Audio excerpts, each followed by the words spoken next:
In this video, I'm going to show you how to do an exercise called the passive hang. You may be trying to do this because you have shoulder pain or even upper back mobility issues. So I'm going to show you some progressions to help you do this exercise no matter what level you're starting at, and show you at the end of the video where this is all heading in terms of making your shoulder and spine feel good. I'm Matt Shu from Upright Health, where we help you move beyond your limitations so you can live with confidence. Be sure to check out the description box for links to helpful things like our playlist on shoulders and our playlist on back pain. And while you're down there, be sure to click the subscribe button so you don't miss out on any of our great future content or any other videos that I film while I'm in my garage. And if you're a longtime subscriber and you love what we do at Upright Health, be sure to check out the link for our retreat in Spain in summer of 2018.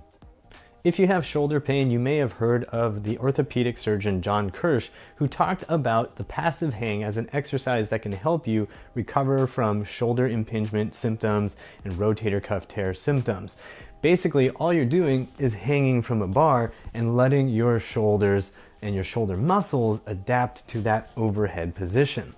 Now, there are some videos out there online to kind of show you the passive hang, but there aren't a lot of good videos to show you regressions and progressions. So in this video, I'm going to show you how you can start off if you have some shoulder issues, and then what you're eventually going to build up to so that you know where you're headed and you know why you're doing what you're doing. The first progression for this exercise is to start with a lot of assistance. So you take a chair or stool or something else that you can safely put a lot of weight on, and you stand on it, you grab the pull-up bar, and then you start to let your butt sink down so that your hands and your arms and shoulder muscles are taking the weight. If it feels like you are in such an intense amount of pain that you can't breathe, then you're doing too much. You want to start off gently so that you can hang in that position and breathe and let the muscles around the shoulder relax and get acclimated, get used to working in that position. Because most adults haven't done anything like this in decades, this can feel really, really intense. So just take it slow and start off with short spurts of a few seconds, and then gradually build up until you can put more and more weight into your shoulder muscles and into your hands. Once you feel like you can really take your weight in your arms, shoulders, and hands for at least 30 seconds, maybe even a minute if you want to be more conservative, then you can start to progress this by lifting one foot up off of the chair. And in the same way you progress that first version of the exercise, you just want to start gradually with small doses and then building up.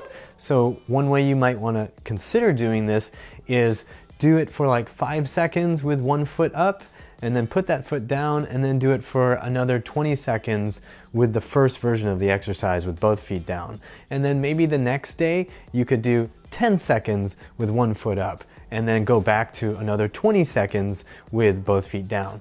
And then you could go on the next day, maybe go 15 seconds, and then maybe only 15 seconds with 2 feet down. Just sort of varying the length of that more intense version of the exercise so that the muscles of your shoulder are learning to take that for longer and longer periods of time. Once you've gotten comfortable with that progression for a minimum of 30 seconds for at least 2 sets, then you can move on to doing the final progression, which is to lift both feet up off of the chair.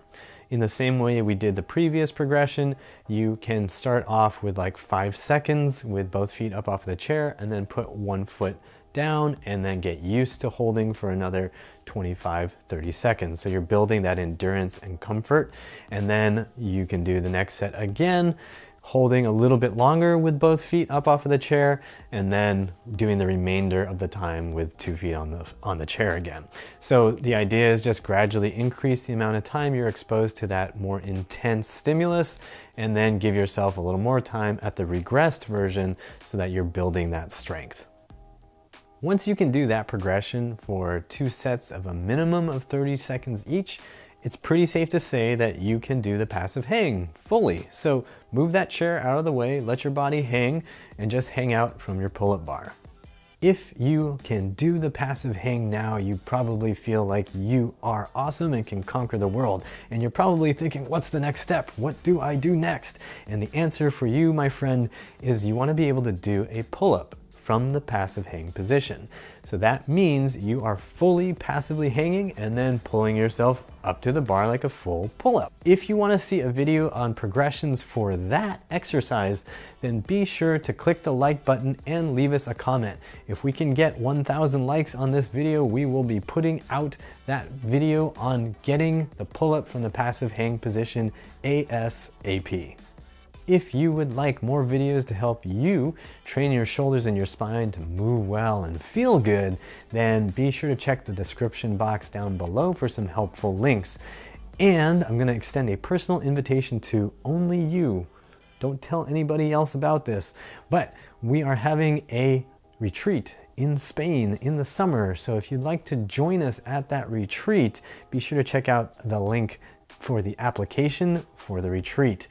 And as always, I encourage you to subscribe so you don't miss out on any of our future videos. And please remember, pain sucks. Life shouldn't.